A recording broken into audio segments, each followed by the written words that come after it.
Welcome to the 2025 MEAC Basketball Tournament post-game press conference. With us now are the Spartans of Norfolk State, head coach Robert Jones, and players Brian Moore and Christian Ings. As a reminder, please raise your hand and wait until the microphone is given to you for all media questions. We will begin with opening remarks from Coach Jones, followed by the media questions. Well, another day of surviving advance. This is why they call it March Madness. There's a lot of madness going on out there.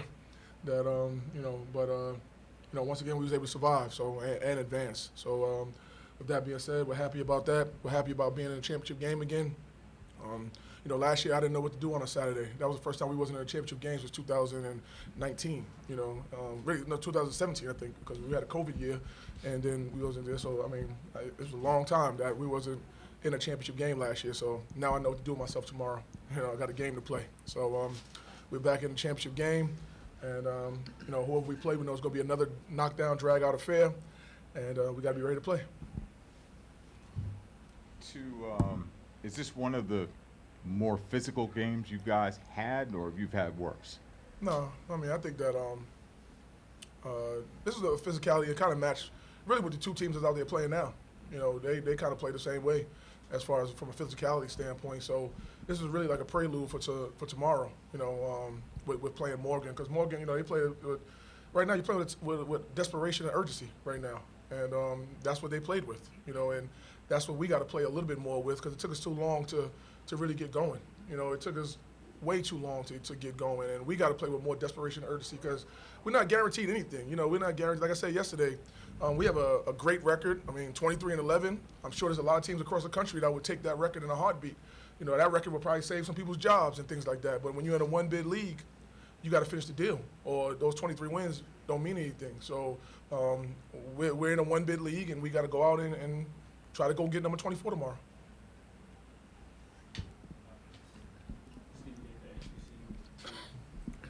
Stephen Gaither, HBCU Game Day. Christian, you were on the last team to win the championship, right? Yes, okay. sir. And so you've won and you lost. Last year you didn't get here. What is it like to get back to this moment and be on the cusp of playing for the championship? It's definitely a great feeling, to not make it this far last year. It was definitely left a bad taste in, the locker room. And, the seniors from last year told me before they left, like, yo, when it's your turn to go next year, you got to make it. You got to make it for us. So, we started this season with a mission, and I'm just trying to see it through no matter what it takes.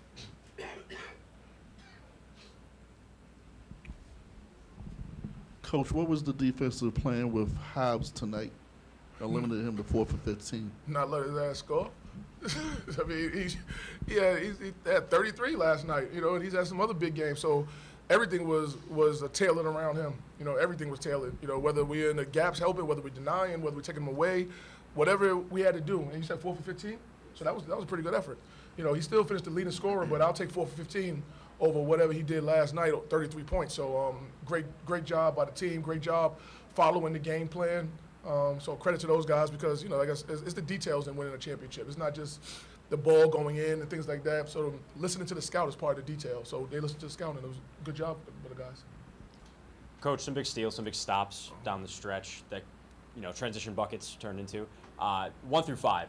Every single guy came in and played some pretty ferocious defense in the fourth. Just kind of talk about like the Jaylanis of the world, or maybe the Jaylens, to step up in that sense and really provide on the defensive end. Well, Jaylani's always our unsung hero. He's the guy that plays defensively consistently. Defense consistently, I should say. Right? I think that he don't score a lot of points and stuff like that, but he led us in rebounding this year, and he's probably one of our best defenders. And he came up with a big steal down the stretch for a leak out dunk. Everyone's going to look at the dunk, but people are not going to look at the steal. That's the steal was what created everything, and Jaylani got that stat. I know that the game is predicated on getting glamour for points, but it's the dirty work to help win games too. And he's he does a lot of dirty work, and he doesn't mind not getting a lot of credit. So he just wants to win. And he doesn't. He just wants to win. Let's just say that. Just your thoughts on winning tonight, and you're in the finals. What's going through your head right now? I'm kind of in between, like, feeling, what I'm saying, because, our season kind of been over, just now. So, I'm still coming down from that. It was an emotional game to end. I'm glad we won the game, what I'm saying, but, I can't do what I did today and expect us to, come up on top tomorrow. I got to be a lot better. So, I'm stuck in between knowing that, I had guys like Christian, Jelani to step up and hold down the fort. But if we want to win, I know I got to be better.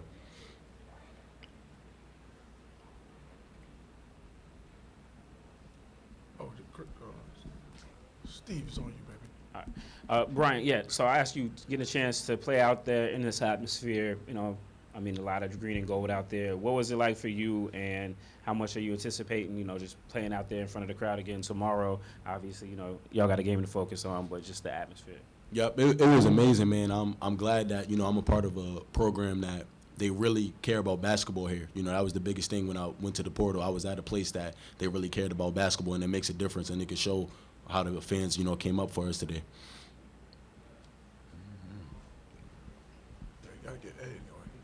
Hey, Coach, did you guys have more of like a downhill mentality in the second half? It looked like maybe, I don't know, it just seemed like you took about 8 or 9 threes in the first, and you were setting those high screens and coming off.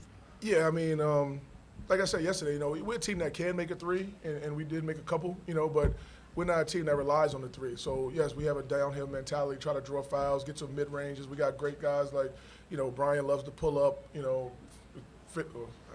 guess I got to call him Christian here. Christian loves the floater. So there's a lot of guys that like the in-between game, so we definitely want to predicate on getting downhill. And I think also when a team starts to, because it was one time the coach over there, Coach Broder said, go under the screen, which now opens up a three for you. So if you can put enough pressure on the rim, you're going to get your threes when you need to get them. So that was just kind of the mentality against the zone. To either of the guys, what's it going to feel like emotionally to bounce back after an emotional game like this and try and get to and now you're in the finals? It's definitely a quick turnaround with the game being at 1 o'clock and we just finishing playing not too long ago. So it's really about trying to, get the emotions out from this game and get into a new game knowing that tomorrow's a brand new game no matter what happened today. And Coach, this question's for you. Can you talk about how Philly set the tone in the first half, scoring 9 points? I mean, you answered your own question. He set the tone. He had 9 out of 14, and usually by now we kind of got like a rhythm rotation. So it really was probably about time for him to come out, But I left him in because he had 9 out of 14. I kind of took him out a little later than he normally would come out, but he had it rolling, and we needed every point. I mean, the first half was 28-25. We're a team that averaged almost 80 in conference. Like that was a bad offensive first half on both teams. That was ugly basketball. ESPN probably cut the damn thing off. That was ugly basketball, 28-25. But, for us, we got our stuff together and we played a little better in the second half. We scored 33, I guess. But, we got closer to what we normally do, and we were able to pull out a win. Good. Coach, is there a particular team you prefer to play tomorrow in the final? Nah, man, I'm happy we're there, man. It don't matter. Shit, put the Bulls up there. Get the Lakers up there. I just want to play. I want to play. I just want to be there. I have something to do this Saturday. Last year, I had nothing to do on a Saturday, and I didn't know what to do with myself, but just watch TV. So I'm happy. I'm happy to shout out to the women's team. Happy to Coach Vickers. So, we're both in the finals, so hopefully we can do something. This will be our final question from the media. Oh, who had it? Oh. Right on the money with what you were just talking about. For the last 6 years, both the men and the women have made the MEAC championship. Yeah. I was just wondering if you could speak on your relationship with Coach Vickers and what it means. Brian mentioned how this school really cares about basketball. It's clear that's a kind of universal thought process. So I just wondered if you could touch on what it's like to be part of such a winning school. So you want my relationship with Coach Vickers, you said? Yes. So you didn't do your research. Coach Vickers did work for me, man. Yeah, Yeah, you blew that one. You blew that one. Yeah, but so we have a great relationship. We have a super relationship. I pull for him, he pulled for me. We've always had this dream of both of us winning on the same time, and we have never accomplished that dream yet. There was, in 21, in 22 I won, then in 23 and 24 he won, and I didn't win. So hopefully this is the year that we can actually both do it. Thank you. Yep. Are there any closing remarks from our players and coach? See y'all tomorrow. Yeah, see you tomorrow. See you tomorrow. Okay, That concludes our media conference. No, I vetoed that. The emotions that, if you're around kids long enough, I don't want them kids to come in here and be emotionally distraught, Will and Cam. So I just told them to stay back because you know, sometimes kids in the agony of defeat don't take it the same as a grown-up. And they're still learning, so I just told them not to come. I want to first take my hat off to Norfolk State. Like I told our kids, you know, you got to go through the champions to be a champion. And we checked one box yesterday, and we couldn't check the box tonight. Norfolk is a really good team, well coached, and, you know, they know how to win. So I take my hat off to them and give them all the praise that they deserve tonight. I mean, for us to come into this building, which is like a home turf, I mean, and all Norfolk fans, you know, for the way we played, I take my hat off to these young men, you know, how they conducted themselves and played. We played hard, we played smart, and we played together tonight. We just could not get over the wall. And, you know, it's nothing to be, like I told them, you know, there's no reason to cry now. You know, at some point, you know, you're going to lose. It's only going to be one champion at the end of and only one team is going to be the champion at the end of the year. And, you know, just so unfortunate it happened tonight. And hopefully we can grow from this. Hopefully we can grow from this, and, you know, we'll see what the future lies from here. We will follow up with questions from the media. As a reminder, please raise your hand and wait until the microphone is given to you for all media questions.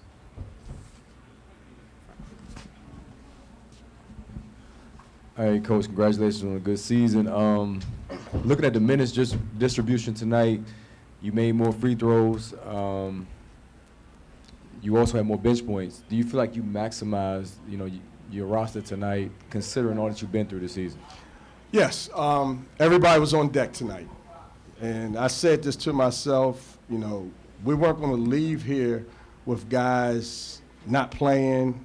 You know, if a guy had 4 fouls, I wasn't worrying about a guy fouling out. I wasn't worrying about, truthfully, nobody's attitude about not playing, but I was playing to win tonight. And I didn't realize some guys played as many minutes, but they had to, because, you know, in this game, you know, you got to always be ready. And I thought these guys that played a lot of minutes stepped up, you know, in different ways. It may not have showed in the box score, but they did things that, you know, we see as coaches that can help you win. I mean, to hold Norfolk State on their home court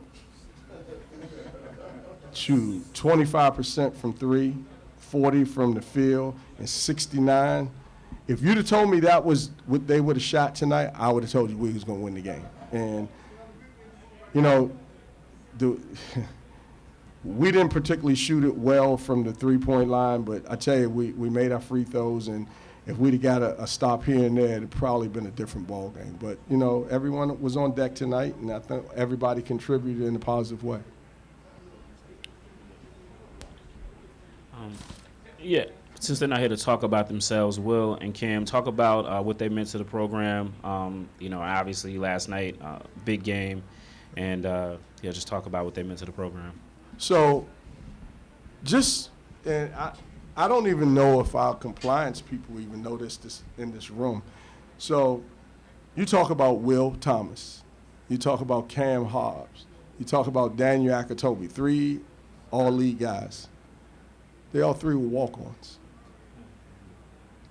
That's the testament of, if you're a good person, what our program can do for you. All 3 of them came in and paid their way. Think about that. And yes, they mean a lot to our program. Daniel has another year. We haven't decided what he's going to do one way or the other, but hey, I'm going to support him, because, you know, big coach John Thompson used to say, everyone is not on scholarship for life. Some guys like to think they are, but, you know, at some point you got to go away from the nest and do other things. And I think those guys, especially Cam and Will be successful at the next level, wherever they go and play, because they know now how to be good basketball players and good people. That's the main thing for me. You know, yes, it's about winning games, but it's about growing these young men. So, you know, they mean a lot to the program, all 3 of them, and we'll see what the future brings for them. And, you know, just to think about that those three paid their way at some point coming to Morgan State. All three of them. Coach, talk about those last 30 seconds. Hobbs had a couple pretty good shots at it from three-point range. If I could re-script the whole thing the last 30 seconds, he would have took every shot he took. You know, I'm not second-guessing none of the shots he took. He got us here.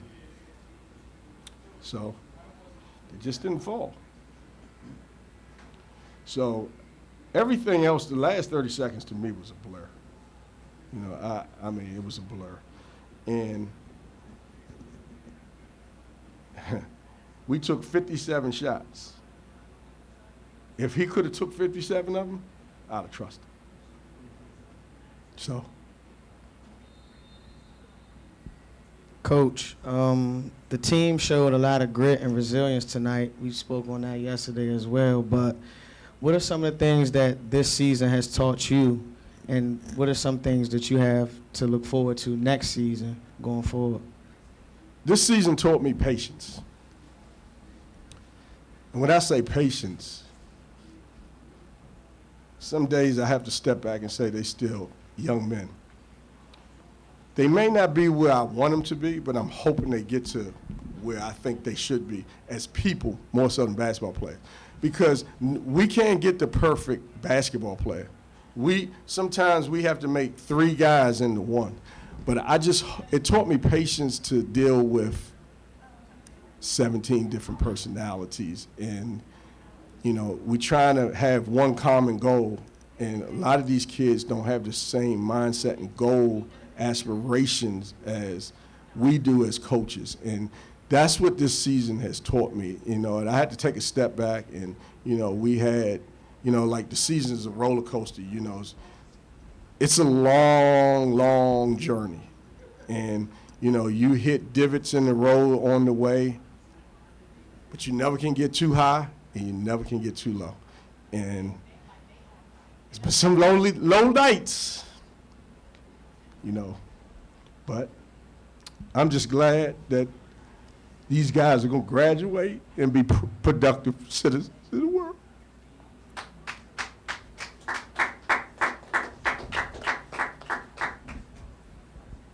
All right, Coach, last question for me is, talked about your roster, the minutes these guys play. One guy that stands out to me and to others is Trent Edwards. His athleticism, kind of the way he approaches the game defensively, the way he shoots. What can he become in your program? He's a young guy. Trent can become whatever he wants to be. He has grown. He's a true sophomore that if he gets stronger and he's got to get that, you know,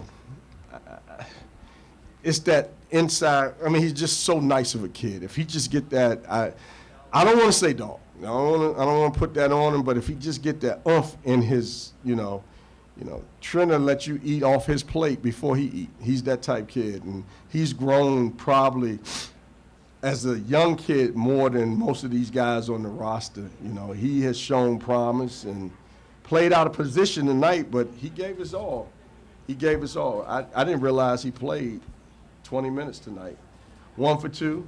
I mean, he's got to get more rebounds than 2, but, you know, he's given us all that he can, you know, and I think he's going to be good for the program. He will be back. I can tell you that. He'll be back. What's wrong? And now go ahead and conclude the 2025 MEAC press conference. You got a question? Any closing remarks? For me? I'm not going to say it's been fun, but it's been challenging, and some nights fun, some days fun. But it's been fun to watch these guys grow. It's been fun to see my coaches grow. And, you know, sometimes they coach me, and I just, you know, Morgan's a great place. I got, you know, great support, and we just got to get over the wall. We're right there. We're right there. So good luck to the rest of the teams, and hope the tournament becomes a success. Thank y'all.